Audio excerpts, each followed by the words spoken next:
Imagine this. It's Christmas Eve, the air thick with the scent of pine needles and fresh snow, blanketing the affluent suburbs like a pristine white carpet. But for Margaret Hayes, a 68-year-old widow, the holiday cheer feels like a distant memory. She's driving her rusty old Honda through the gated community where her daughter lives. The kind of place where every house looks like it stepped out of a luxury magazine. All twinkling lights and perfectly manicured lawns. Margaret's hands grip the wheel a little tighter, her knuckles white against the worn leather, as she thinks about the quilt folded neatly in the back seat, a labor of love. 6 months of late nights pricking her fingers with needles, weaving threads of memory into every square, patterns that echo the family stories she used to tell her granddaughter, Sophie, at bedtime. But tonight, that quilt might as well be a symbol of everything that's gone wrong between her and her only child, Lauren.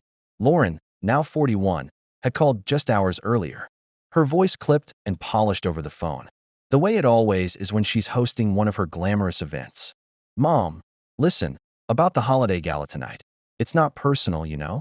You just don't fit the vibe. People will ask questions, and I don't want things to get awkward." Margaret had paused then, the words stinging like a slap she hadn't seen coming. But she swallowed the hurt, the way she always did, and decided to show up anyway. Because family doesn't give up that easily, right? Or at least, that's what she told herself as she navigated the winding roads, passing mansions aglow with thousands of dollars worth of decorations. Her little car chugging along like an unwelcome intruder in this world of excess. She pulls up to the gate, the security guard giving her a familiar nod. He knows her from the rare visits, but there's a tightness in her chest as she parks and lifts the heavy quilt from the seat, its weight a comforting reminder of the love she poured into it. The estate looms ahead, a sprawling $4.2 million gated paradise that Lauren shares with her husband from old money, the kind of place where every detail screams success. From the marble fountains to the imported Italian tiles, music spills out from inside, laughter mixing with the clink of crystal glasses. And Margaret can already picture the scene, Lauren in her silk gown, gliding through the crowd like a queen, her Instagram-perfect life on full display. But as Margaret approaches the entrance, quilt in arms, Lauren steps out, her face a mask of forced politeness that quickly cracks into annoyance.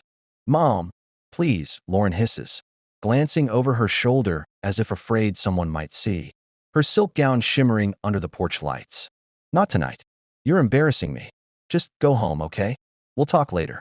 The words hang in the air, sharp and final, and Margaret feels a wave of something cold wash over her.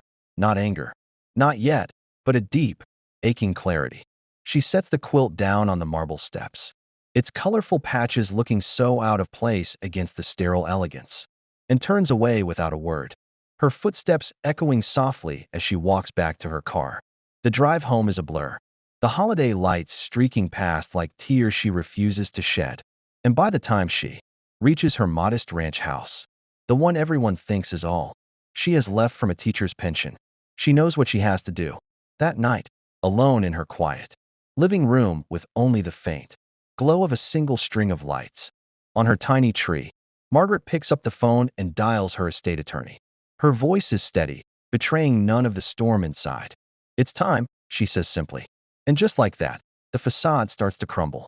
You see, that modest house Lauren lives in, it was bought through a trust Margaret set up 15 years ago, right after her husband passed from cancer. His quiet fortune in commercial real estate left entirely in her hands.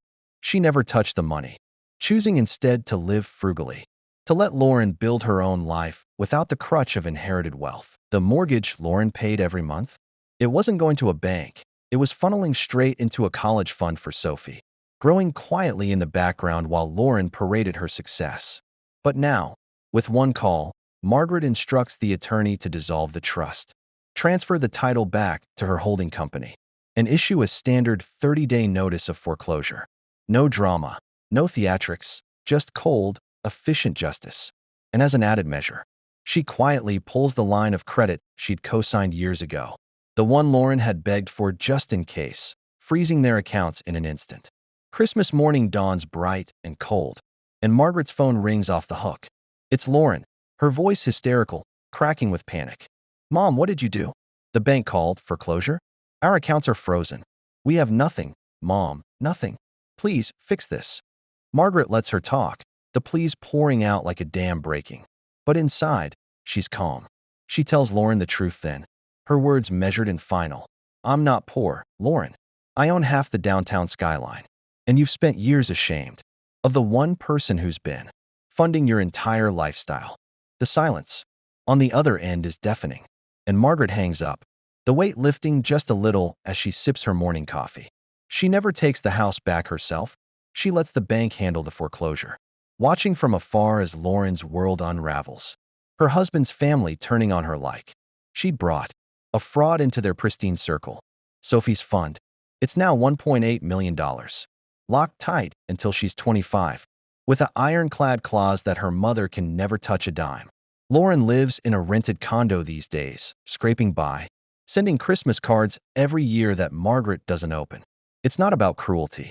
It's about the lesson that some betrayals cut too deep to mend. And if you've ever felt that sting of being dismissed by someone you love, stick around, because this story's just getting started on the path to ultimate satisfaction. If you've ever been underestimated, betrayed by family, or just plain disrespected when all you offered was love, then buckle up, this one's for you. Hit that like button if you're already rooting for Margaret. Subscribe for more real-life revenge tales that deliver that sweet justice. And let's dive deeper into how one woman's quiet strength turned the tables on a lifetime of ingratitude. Christmas morning arrived with a deceptive quiet. The snow had stopped sometime after midnight, leaving the world outside Margaret's ranch house wrapped in a thick, sound-deadening white blanket. Sunlight slanted through the half-drawn blinds and pale gold bars across the kitchen table. She had been up since 5, the way she always was, old habits from decades of early mornings with Richard on job sites. Coffee brewed in the ancient percolator, filling the air with a rich, slightly burnt aroma that no modern machine could replicate. She sat at the table in her faded flannel robe, hands wrapped around the warm mug, staring at nothing in particular. The phone didn't ring until 7:42. When it did, the screen lit up with Lauren's name and a photo Margaret had taken years ago, Lauren at 25, laughing at some backyard barbecue. Sophie, a toddler, clinging to her leg. Margaret let it ring 6 times before she answered. Mom. Lauren's voice cracked on the first syllable, raw and breathless. Mom, are you there? Please pick up. Oh God, please. Margaret took a slow sip of coffee. I'm here. A sob burst through the line, followed by a rush of words tumbling over each other. The bank called. At 6:30 this morning, on Christmas. Can you believe that? They said the mortgage is in default. Default, Mom. They're foreclosing. 30 days. 30 days. And the credit line, the one you co-signed, it's frozen. Completely frozen. They won't even let us transfer $1 to pay the electric bill. We checked the accounts. Everything's locked. We have nothing liquid. Nothing. The caterer from last night is already emailing about the final invoice. And I can't even pay the staff who worked the party. Dad-in-law is furious. He thinks we've been lying about our finances this whole time. He's talking about cutting us off completely. Mom, what is happening? You have to fix this. Call them. Tell them it's a mistake. Please. Margaret listened without interrupting. She could picture Lauren standing in the marble kitchen of the Crescent Ridge house, still in yesterday's makeup, hair mussed from a sleepless night, clutching the phone like a lifeline while her husband paced somewhere behind her, and Sophie, confused and quiet, watched cartoons in the next room. After a long beat of silence, Margaret spoke. Her voice was calm, almost gentle. Lauren, breathe. I can't breathe. We're going to lose the house, Mom. Do you understand that? The house. Sophie's school tuition is due in January. The car payments. Everything is leveraged. We've been living month to month on that line of credit for over a year. If it's gone, we're done. We're done. Another pause. Margaret set her mug down with a soft clink. Then perhaps, she said, it's time you understood exactly how much month to month living you've actually been doing. Lauren went quiet. The kind of quiet that happens when someone suddenly realizes the ground under them isn't solid anymore. Mom, what are you saying? I'm saying I'm not poor. The words landed like stones dropped into still water, ripples spreading outward. I never was, Margaret continued. Your father built something real before he died. Commercial real estate, towers, warehouses, parking structures, entire blocks downtown. He left it all to me. I didn't spend it. I didn't need to. I wanted you to have something better than a silver spoon. I wanted you to have character. So I let you believe the money was gone. Medical bills ate most of it, I told you. Bad investments took the rest. You bought the story because it was convenient. It let you look down from that big house and feel like you'd made it on your own. Lauren's breathing hitched. That's not, you're lying. You can't be. The house you live in, Margaret went on, unruffled. I bought it 15 years ago through a blind trust. The mortgage you've been paying every month since you moved in? It wasn't a mortgage. It was a mechanism. Every payment went straight into a 529 college savings plan for Sophie. Tax-free growth. Compound interest. You've been funding your daughter's future without knowing it. And now that trust is dissolved, title reverts to my holding company. The bank will take possession in 30 days unless you come up with the full balance, which we both know you can't. A strangled sound came through the phone. Half sob, half disbelief. And the credit line you begged me to co-sign 5 years ago? Margaret added. The one you swore was just a safety net? I called it due last night. The full $875,000 is payable immediately. No extensions. No grace period. The accounts are frozen pending collection. Silence stretched so long Margaret wondered if the call had dropped. Then Lauren whispered, You did this on purpose. I did what was necessary, Margaret replied. You told me on Christmas Eve, my favorite holiday, the one your father and I always made special. For you, that I didn't fit the vibe, that I was embarrassing, that my presence would ruin your perfect little world. You left my gift, the quilt. I spent 6 months making for Sophie, on the steps like it was trash. So yes, Lauren, I did this on purpose. You're ruining our lives. The volume spiked suddenly, anger replacing the panic. Sophie's life. How could you do this to your own granddaughter? Margaret's voice hardened, just a fraction. I'm protecting her.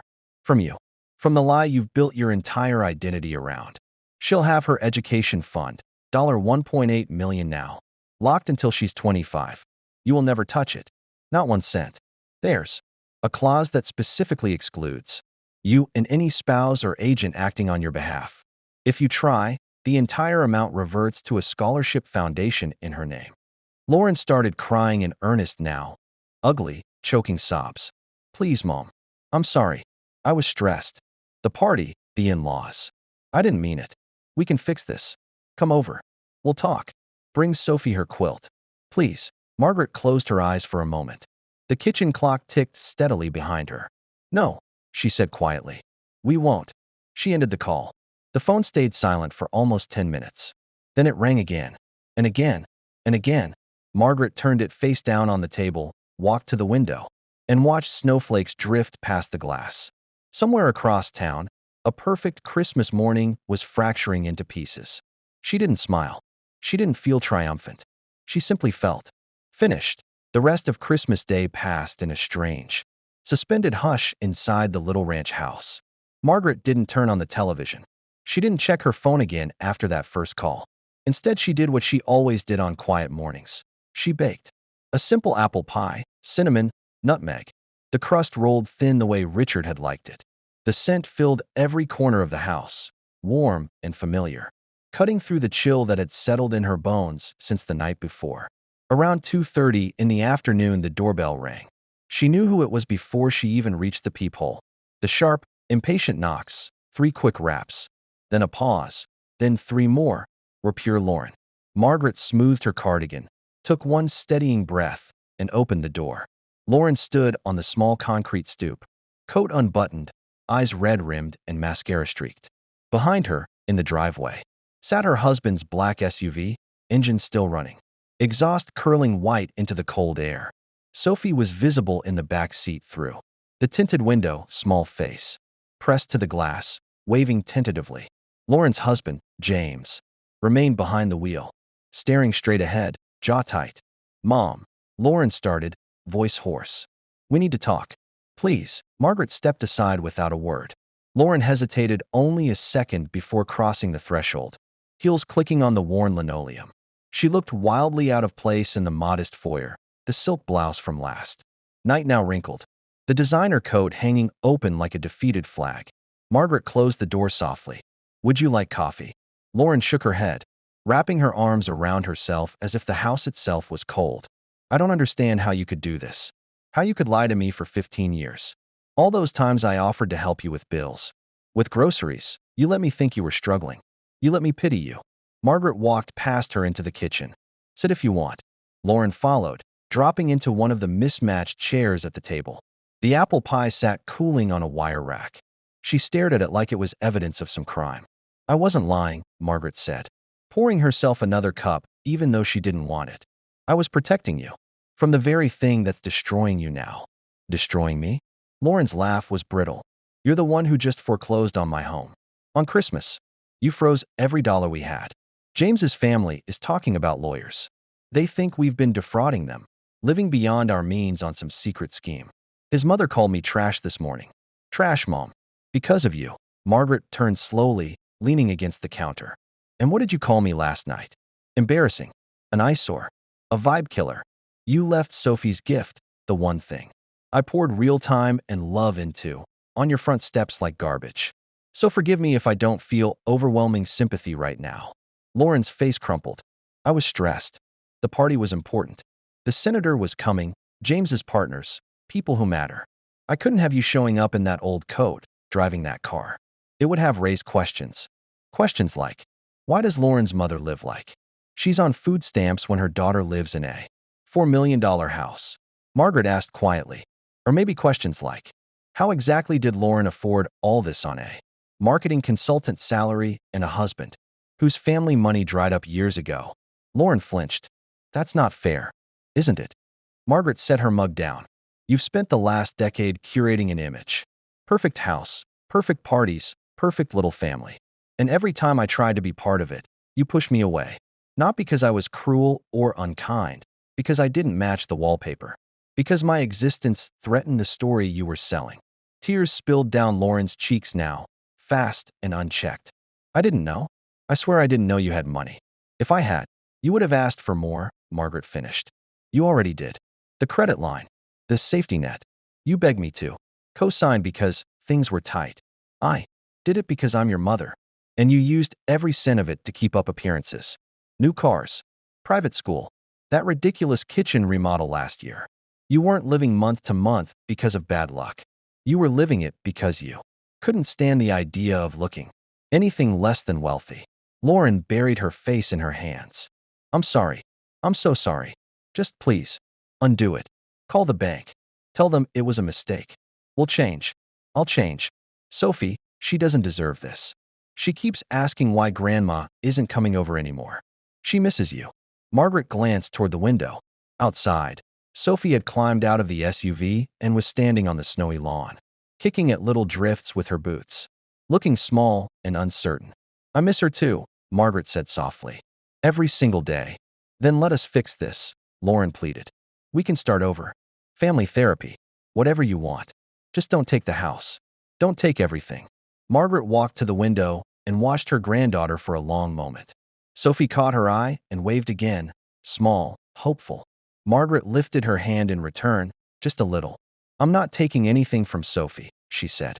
Her college fund is safe. $1.8 million, growing every day. She'll have choices you never gave yourself. But you?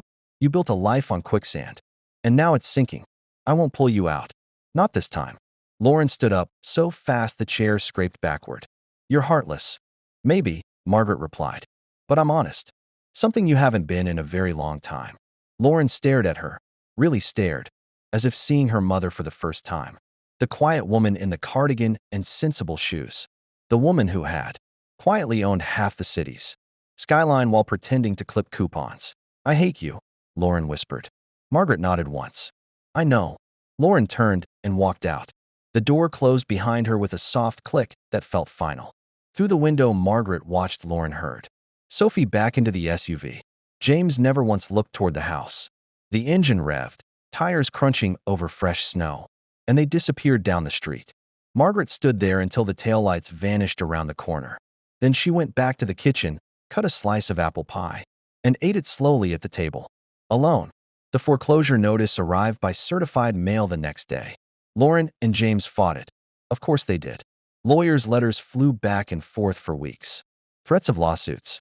Accusations of elder financial abuse. Ironic, Margaret thought. But the paper trail was airtight. The trust documents, the co-signatures, the transfer instructions, all legal, all executed exactly as Richard had taught her to do business. Clean, documented, merciless when necessary. 30 days came and went. On a gray February morning, movers arrived at Crescent Ridge Lane. Lauren stood on the front steps in leggings and an old sweatshirt, directing boxes like someone directing traffic in a nightmare. James had already left, moved in with his parents, rumors said. While he sorted things out, Sophie clung to her mother's leg, confused and quiet. Margaret didn't watch in person. She didn't need to. She received one final email from Daniel Whitaker 2 weeks later. Property vacated. Bank has taken possession.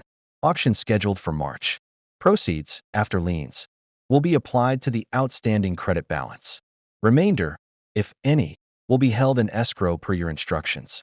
Sophie's 529 remains untouched and fully funded. Anything else? Margaret typed back. Nothing else. Thank you, Daniel. She closed the laptop. Outside, the first crocuses were pushing through the snow in her front yard. Small, stubborn purple spears. Spring was coming, whether anyone was ready or not. Months turned into seasons, and seasons blurred into years with the quiet inevitability of a river carving stone. The foreclosure on Crescent Ridge Lane went through without a hitch. The bank auctioned the property in early March to a young tech entrepreneur couple who gutted the place and turned it into some eco-friendly smart home monstrosity complete with solar panels and voice-activated everything. Margaret drove by once out of curiosity not long after the sale her old Honda, blending right in with the moving trucks and landscapers. She didn't stop, didn't linger. There was nothing left there for her. Lauren and James didn't last through the summer. The separation papers were filed in May right around Sophie's 10th birthday. James moved back in with his parents in their sprawling compound upstate, blaming Lauren for the financial mess, the lies, the humiliation in front of his family. He fought dirty in the divorce, dragging out custody battles over Sophie while quietly siphoning what little assets they had left. Lauren got the short end, primary custody but minimal alimony, a rented 2-bedroom condo in a mid-tier suburb where the lawns weren't quite as green and the schools weren't quite as elite. She traded her marketing consultant gigs for a full-time job as an event coordinator at a chain hotel downtown, booking corporate retreats and weddings for people who reminded her too much of her old life. Margaret heard about it all through Daniel Whitaker, who kept loose tabs not out of spite, but out of caution. Lauren's Christmas cards started arriving that first year, a generic Hallmark thing with a posed photo of her and Sophie in matching sweaters, the message inside, scripted in careful cursive, wishing you peace and joy. Mom, love, Lauren and Sophie. Margaret slid them into a drawer, unopened next to old utility bills and forgotten recipes. The drawer filled up over time. Cards for birthdays, Mother's Day, even Easter one year. She never sent anything back. Her own life didn't change much on the surface. The ranch house stayed the same, the Honda, too, though she finally got the roof fixed after a bad storm. But behind the scenes, the money started moving. Margaret had always been hands-off with the portfolio, letting Daniel handle the day-to-day investments. Now she got involved. She set up a foundation in Richard's name, funding scholarships for kids from working-class families like the one she and Richard had come from. Quiet grants to local schools for art supplies and field trips. Things that made a difference without fanfare. Sophie's college fund grew untouched, compounding steadily towards 7 figures by the time she turned 12. There were moments when the distance ached. Sophie's school plays reported secondhand through a mutual acquaintances. Facebook posts. A blurry photo of her in a soccer uniform grinning with a trophy. Margaret printed one out once and tucked it into the frame next to Richard's picture. She thought about reaching out more than once, anonymous donations to Sophie's school of care, package sent through Daniel. But the wound from that Christmas Eve was still too raw. Trust once shattered doesn't glue back together easily. It was almost 3 years later on a crisp October afternoon when the unexpected happened. Margaret was in her garden kneeling in the dirt, planting tulip bulbs for spring when she heard a car pull up. Not the familiar chug of a neighbor's truck, but something smaller, quieter. She stood wiping soil from her hands on her jeans and turned toward the driveway. Lauren stood there by a modest Toyota hatchback, keys dangling loosely in one hand. She looked different, thinner. Her hair cut shorter in a practical bob, faint lines around her eyes that hadn't been there before. No makeup, no designer labels. Just a simple sweater and slacks that looked like they came from Target. Sophie wasn't with her. "Mom," Lauren said, voice tentative like she was testing the word. Margaret froze for a second, bulb planter still in hand. "Lauren." They stood there separated by 20 feet of cracked concrete driveway, the autumn leaves swirling gently between them in the breeze. "I wasn't sure you'd be home," Lauren said, finally glancing around at the unchanged yard, the same faded garden gnomes Richard had bought as a joke decades ago. "I'm always home," Margaret replied. Not unkindly, just fact. Lauren nodded, shifting her weight. I wanted to talk. In person. If that's okay." Margaret set the planter down on the grass. "Come inside." They sat at the kitchen table, the same one as always. Margaret poured 2 glasses of iced tea without asking. Lauren took hers with trembling hands, staring into the amber liquid like it held answers. "Sophie's 13 now," she started. "She's asking questions. About you. About why we don't see Grandma anymore." Margaret sipped her tea. "And what do you tell her?" Lauren's eyes welled up. "The truth. Sort of. That I made mistakes. Big ones. That I hurt you. That it's my fault." Margaret said nothing, waiting. "I'm sorry, Mom," Lauren whispered. "For everything. The party. The words. The years of being ashamed. I was so caught up in appearances and fitting in with James's world. I thought if I looked successful, I was successful. But it was all smoke. And when it cleared, I had nothing. No house, no husband, no self-respect." Margaret watched her daughter's face, the genuine regret etched there. It was the first time in years she'd seen Lauren without the mask. "I work at the hotel full-time now," Lauren continued. "Coordinating events. It's not glamorous, but it pays the bills. Sophie's in public school. She's thriving, actually. Made the honor roll last semester. She misses you, though. Talks about the stories you used to tell her." The ache twisted a little deeper in Margaret's chest. "I miss her too." Lauren reached into her bag and pulled out a folded quilt, the same one from that Christmas Eve, patched and worn now like it had been loved hard. "She sleeps with this every night. Says it's from Grandma, and it keeps the bad dreams away." Margaret touched the fabric, fingers tracing the familiar stitches. Memories flooded back, late nights by the lamp.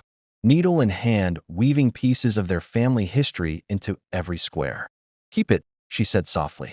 "It's hers." Lauren nodded, wiping her eyes. "I don't expect forgiveness, Mom. I know I don't deserve it. But maybe we could start small. A phone call.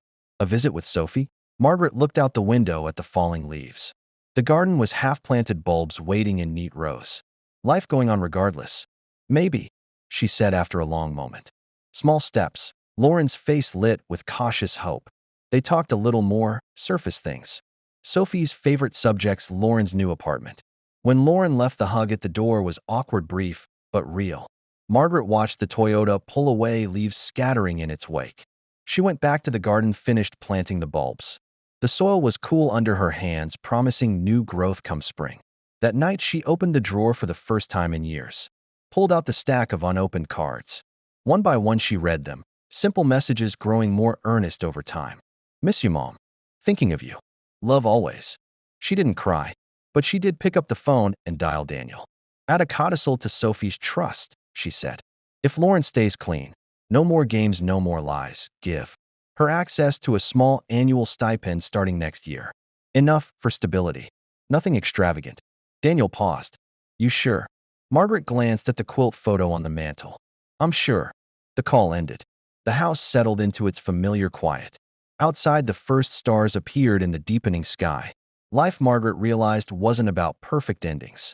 It was about planting seeds, even in hard ground, and waiting to see what grew. Looking back on it all now, with the clarity that only time can bring, it's easy to see how one small rejection on a snowy Christmas Eve snowballed into something that reshaped lives forever. Margaret Hayes, the quiet widow who everyone thought was scraping by on a teacher's pension, had spent decades building walls not just around her fortune, but around her heart too. She did it out of love, the purest kind, the sort that says, "I'd rather you hate me for being poor than Love me for being rich. But love twisted by shame and ingratitude has a way of turning toxic, and Lauren's words that night weren't just hurtful, they were the final straw in a lifetime of subtle dismissals. The revenge, if you can even call it that, wasn't about destruction.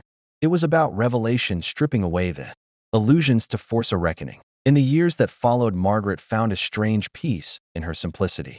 The ranch house stayed her anchor, a place where memories of Richard lingered.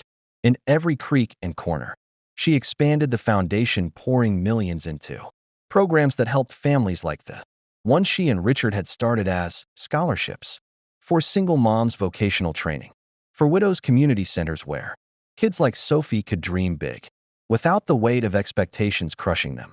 She never flaunted the wealth, never moved to a bigger house, or bought a flashy car. Her days were filled with gardening, baking, volunteering at the local library, reading to children who reminded her of a younger Lauren, full of wonder before the world taught her to chase status over substance. As for Lauren, she rebuilt slowly, painfully. The condo became home in a way the mansion never had: cozy evenings with Sophie doing homework over takeout pizza instead of catered dinners. She rose in her job at the hotel, eventually managing the events department, coordinating weddings that made her reflect on her own failed marriage. James remarried within 2 years to someone from his family's circle, someone who fit the vibe perfectly. Lauren dated sporadically, but nothing stuck. She was different now, humbled, grounded. The shame of that Christmas lingered like a scar, but it taught her empathy the hard way. She volunteered at a women's shelter on weekends, helping others navigate the kind of financial freefall she'd survived. Sophie grew into a bright young woman, turning 18 last spring with a full ride to college, courtesy of that locked trust fund. She majored in social work, inspired, she said, by stories her mom told her about Grandma's quiet strength. They visited Margaret more after that first awkward reconnection. Holidays became small, intimate affairs in the ranch house, with homemade pies and laughter that felt earned. Forgiveness didn't come overnight, it was pieced together like one of Margaret's quilts, stitch by stitch, over cups of tea and shared regrets. Lauren never asked for money, never pried into the fortune. She had learned that real wealth isn't in bank accounts, it's in the bonds that hold even when everything else breaks. This story isn't just about revenge, it's a reminder that justice often wears a disguise as quiet as a widow's life. When we're dismissed or betrayed by those closest to us, sometimes the most powerful response isn't a shout. It's a whisper that echoes forever. Karma doesn't always strike like lightning. Sometimes it snows softly, covering the old paths until new ones emerge. Margaret didn't set out to ruin anyone. She set out to reveal the truth, and in the end, that's what saved them all. Wasn't that the most satisfying tale of comeuppance and redemption you've heard in a while? If Margaret's story hit you right in the feels, or had you cheering for that cold, precise justice, drop a comment below. Would you have forgiven Lauren sooner, or let the foreclosure stand as the final word? Smash that like button if you're all about those earned revenge moments, and don't forget to subscribe for more gripping, Reddit-inspired narratives that dive deep into the human heart, the betrayals that break us, and the triumphs that heal. Turn on notifications so you never miss an upload. We've got more stories coming your way that will keep you hooked from the first word to the last. Thanks for watching. See you in the next one.